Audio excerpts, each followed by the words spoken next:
Living Well After 70, My Experiences and Learnings. Hello dear friends, my name is Joe, I'm 75 years old, and I want to share with you some important experiences and learnings about how to live well in your golden years.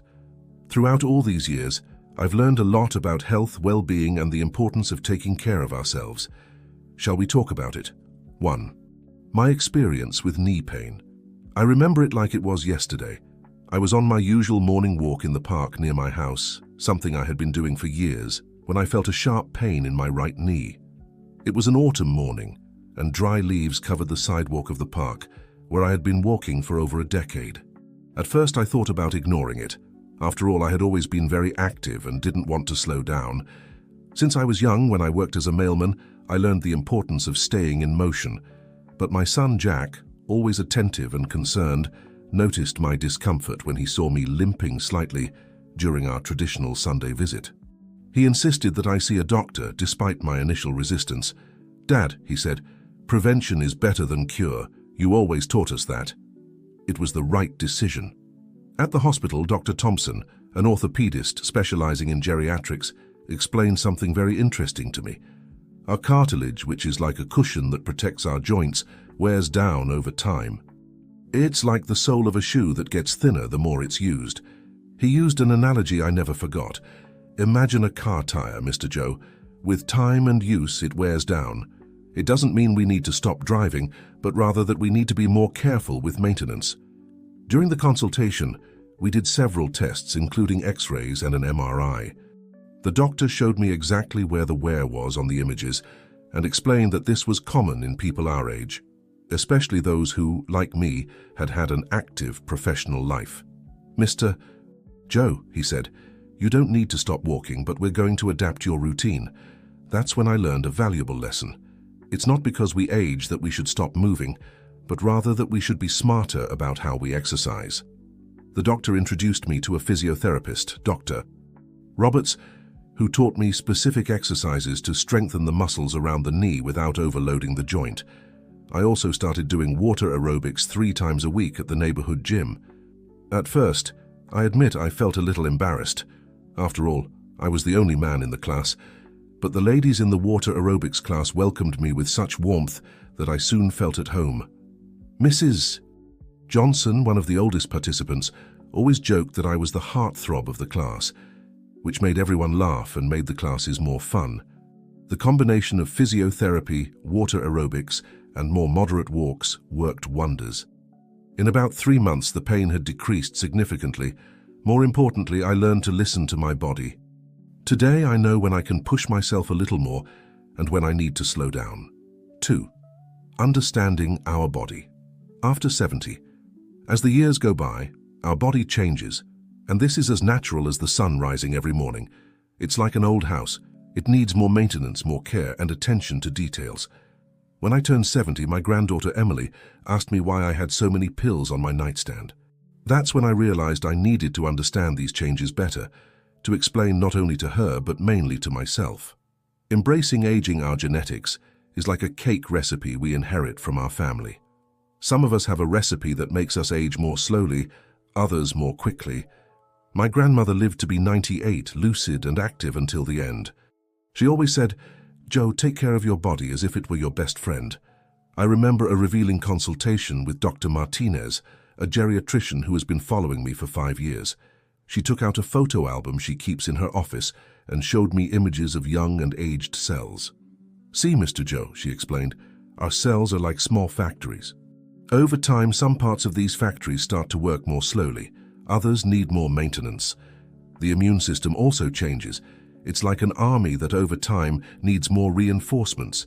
That's why I started doing regular checkups. At the beginning of last year, I found out my vitamin D was low, which is common at our age. Mainly because, like many of my generation, I had the habit of avoiding the sun at all costs. Dr. Martinez explained to me that we need sun, but in moderation. Now every morning between 7 and 9 a.m., I have my coffee on the porch, letting the sun touch my skin for a few minutes. It's a moment I use to read the newspaper and do crossword puzzles. With proper supplementation and this controlled sun exposure, my vitamin D levels normalized in 4 months. Impact of life choices. I learned the hard way that our choices make all the difference. For 35 years, I worked as a bus driver, doing the New York-Boston route. It was a rushed life without regular meal times. I ate very poorly. Chips, sodas, quick snacks at road stops. The result. At 60, I was diagnosed with high blood pressure and early diabetes. It was a shock that served as a wake-up call. My wife Mary, always wise, started a real revolution in our kitchen. She researched, took healthy cooking courses, and transformed our diet. She started preparing lunchboxes when I was still working. Brown rice, grilled chicken, steamed vegetables. At first, I admit I found it strange. Where's the salt? Where's the oil? But gradually my taste buds adapted.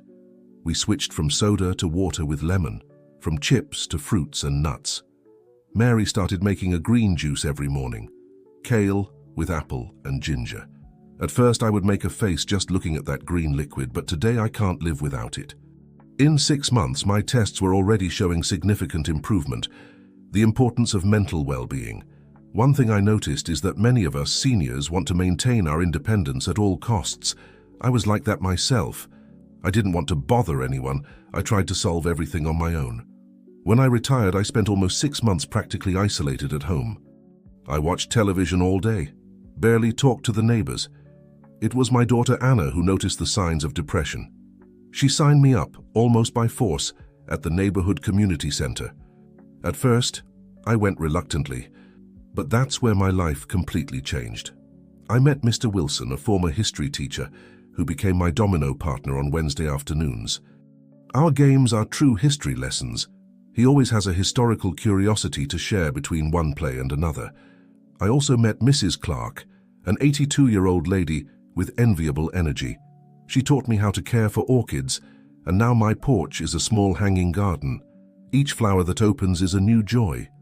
On Tuesdays and Thursdays, we have Tai Chi classes in the park. It's impressive how those gentle movements can be so invigorating.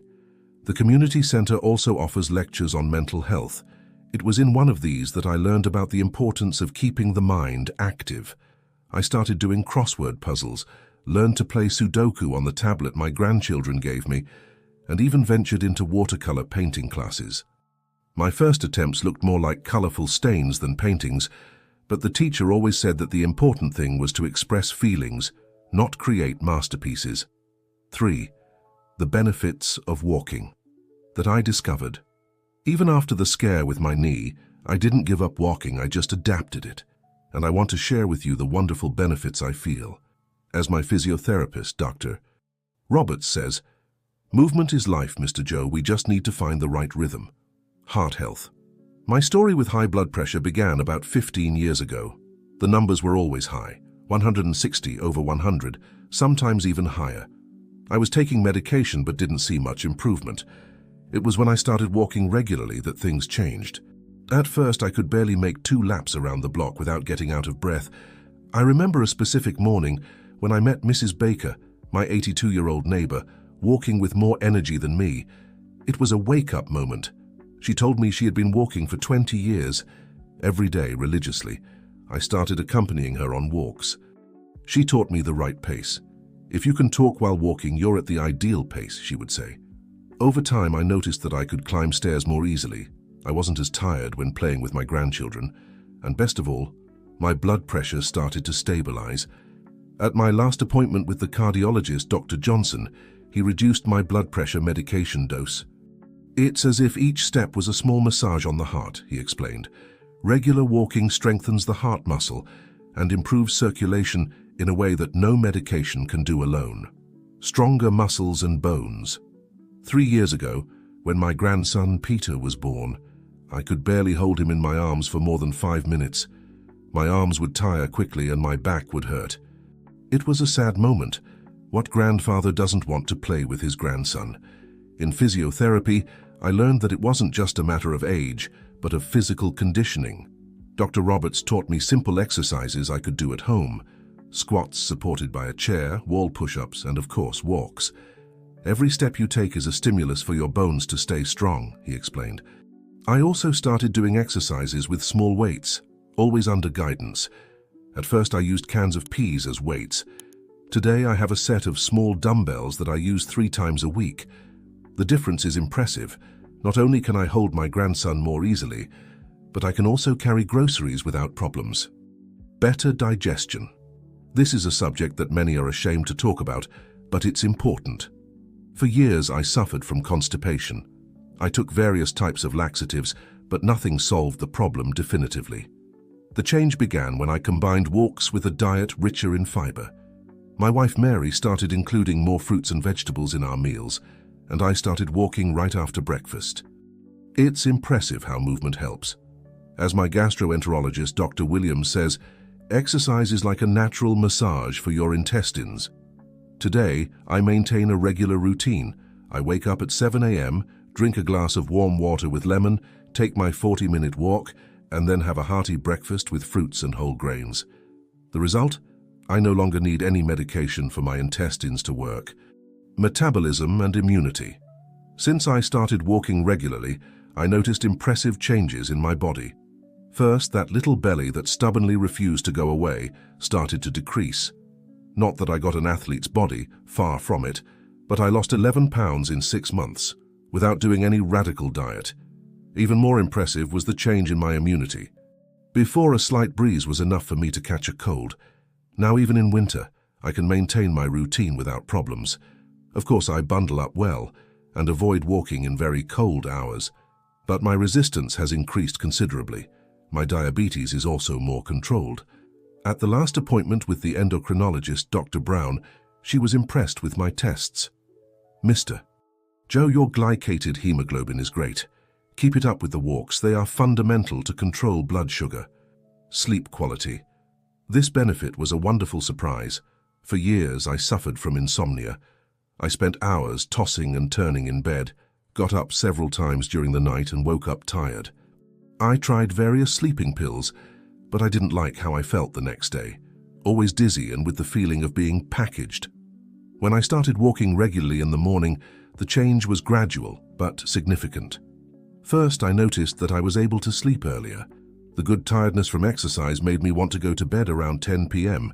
instead of watching TV late. Then I noticed that I was waking up naturally, without needing an alarm clock. My body found its natural rhythm. As my sleep doctor, Dr. Anderson, explains, regular physical exercise helps regulate our biological clock. It's as if you were winding your internal clock every day. 4. The 2 most important practices I discovered. Balanced diet. You know that saying, "You are what you eat"? It took me 70 years to really understand the meaning of that. When my daughter-in-law, Patricia, who is a nutritionist, came to live near us, she was horrified by my diet. I thought I was eating well because I didn't overeat, but the quality left much to be desired. Father-in-law, she told me one day, let's do a 1-month experiment. Let me help you reorganize your diet. And so began my journey of rediscovering food. First, I learned about proteins. I thought protein was just red meat, and since my cholesterol was high, I was avoiding it completely. Patricia taught me that there are many sources of protein. Fish, now I eat sardines twice a week, rich in omega-3, chicken, eggs, legumes, and even soy products. She taught me how to prepare delicious grilled tofu with vegetables. At first, I confess I turned up my nose. Tofu seemed like health nut food to me. But she seasoned it with fresh herbs, garlic, and a little soy sauce, and it was delicious. Today, I make this at least once a week. As for vegetables, Patricia taught me a simple rule. The more colorful the plate, the better. Each color represents different nutrients, she explained. I started including spinach, carrots, beets, pumpkin, and broccoli in meals. Mary, my wife, learned to steam vegetables to preserve more nutrients. An important change was at breakfast. Before, it was just white bread with butter and coffee with sugar. Now I have a bowl of plain yogurt with oatmeal chia seeds. Who would have thought that I at 75 would learn to like chia, banana, and a little honey? On weekends, I make oatmeal pancakes with peanut butter, a recipe I learned from my granddaughter Emily. Activities for the mind. The second great discovery was about the importance of keeping the mind active. It all started when I forgot my youngest son's birthday. It was a shock. I always had a good memory, and that forgetfulness worried me a lot. At the consultation with the neurologist, Dr. Davis, I learned something fascinating. Our brain is like a muscle. It needs to be exercised. She prescribed something unusual, games and mental challenges. Mr. Joe, you need to take your brain out of its comfort zone, she said. I started with crossword puzzles after coffee. At first I could barely complete half, but with practice I improved. My wife noticed the difference and decided to participate too. Now we compete to see who finishes first. I also joined a reading group at the neighborhood library. Every month we read a different book and meet to discuss it. At first I was insecure. It had been years since I had read an entire book. But the group is very welcoming and the discussions are fascinating. We've read Mark Twain, Ernest Hemingway, and even some contemporary authors that my grandchildren recommend. Technology, which used to scare me, became an ally. My grandchildren taught me how to use memory game apps on my phone. There's one that's especially challenging. I need to match cards with the same figures, and as I get it right, the game gets harder. My current record is 12 pairs without error. The painting classes on Tuesdays are another highlight. At first I thought I had no talent at all. My trees looked more like green blots than real trees. But the teacher, Mrs. White, always says, art isn't about perfection, it's about expression. Today, I have a special corner in the living room where I display my watercolors. They're not masterpieces, but each one tells a story. Another activity I discovered was Tai Chi. Besides the physical benefits, the slow and precise movements require a lot of concentration. It's like meditation in motion. At first, I had difficulty memorizing the sequence of movements, but with practice, I noticed that my ability to concentrate improved a lot. 5. The 3 walking taboos I learned to respect. Finding balance. When my grandson Lucas gave me a step-counting watch as a Christmas gift last year, I discovered something surprising. I was walking much more than I should. I had that goal of 10,000 steps in my head, a number I saw in a health magazine, but Dr. Carter, my geriatrician, explained to me that this goal isn't suitable for everyone, especially for us over 70. Mr. Joe, she said, showing some studies on her computer, for your age, between 7,000 and 8,000 daily steps is already excellent. The important thing is quality, not quantity. It was a revelation. I was wearing myself out unnecessarily, pushing my body beyond what was needed. I learned to divide my walks into 2 moments, one in the morning right after breakfast, and another in the late afternoon when the sun is milder, each session about 25 minutes long. This way, I can maintain a more balanced and less tiring routine. An interesting discovery was that the steps we take during daily activities also count. Now I make a point of getting up during TV commercials, walking while talking on the phone, and even taking extra laps in the supermarket. As my physiotherapist says, every movement counts. Correct posture. This was a learning that completely changed my way of walking. For years I walked with my hands behind my back, thinking it gave me more balance. What a mistake. In physiotherapy, Dr. Roberts explained to me that this posture strains the spine and can cause problems in the joints. He taught me the correct posture, chest up but not exaggerated, head aligned, looking forward, not down, arms relaxed, swinging naturally at the side of the body. Imagine there's a thread gently pulling your head up, he would say. At first I needed to constantly remind myself. I even stuck a note on my house door, posture. I also learned about the importance of proper shoes. Before I used any sneakers I found on sale. Now I invest in shoes specific for walking, with good cushioning and support for the arches of the feet. It was an investment that was worth every penny. My back pains decreased significantly. A valuable tip I received was about step size. I used to take very long strides thinking I would walk faster that way. The physiotherapist showed me that smaller and more controlled steps are much more efficient and safe, especially to prevent falls. Avoiding abrupt stops. I learned this lesson in the scariest way. One morning I was walking normally when I saw my friend Charlie across the street. I stopped abruptly to wave and felt a strong dizziness. I almost fell. That's when I understood why doctors always talked about the importance of starting and ending walks gradually. Dr. Thompson explained to me that sudden stops can cause a sharp drop in blood pressure, leading to dizziness and even fainting. It's like a car, Mr. Joe. You can't go from 40 mph to 0 mph instantly. You need to slow down gradually. So I developed a routine. I start the walk very slowly, in the first 5 minutes just warming up the body.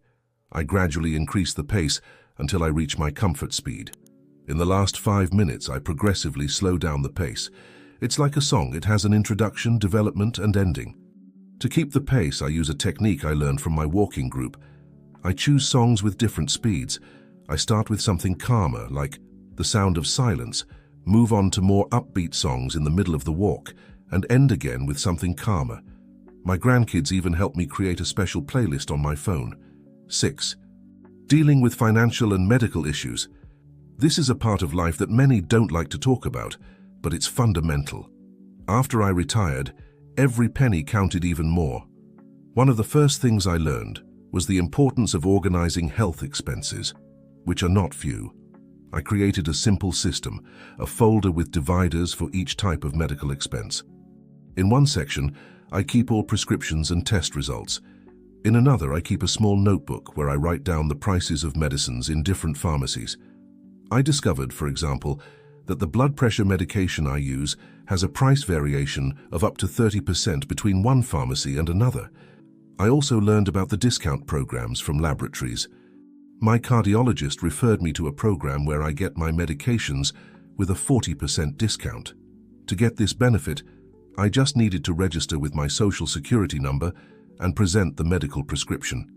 An important discovery was about generic medications. At first, I confess I had prejudice. Do they really work? I thought. That's when my son, who is a pharmacist, explained to me the whole quality control process of these medications. Today, I use several generics and the savings are significant. One thing that helped me a lot was to create a spreadsheet on the computer. My grandson taught me how to use Excel, where I record all my medical expenses. At the end of each month, I can see exactly how much I'm spending on each area. Consultations, exams, medications. This helps me plan better and avoid surprises. I also learned about the importance of having good health insurance. After comparing several plans, I opted for one that, although a bit more expensive, offers better coverage for the treatments I need. It was a decision that saved me a lot of headaches and money in the long run. Another valuable tip I received was about the importance of keeping all medical documentation organized. I created a file on my computer with a backup on an external drive, as my tech-savvy grandson insisted, where I scan all important documents, exam results, medical reports, prescriptions. This way, if I need to consult a new doctor or have an emergency, I have all my medical history at hand. Speaking of emergencies, I learned to always carry a card in my wallet with my main health information, blood type, allergies, medications I take, and emergency contacts. You never know when this information might be crucial. Lastly, I discovered the importance of being well informed about my rights as a senior citizen. I participated in a lecture at the community center about benefits for seniors, and I was surprised to learn about several discounts and special services I was entitled to, from reduced public transportation fares to priority in certain health services.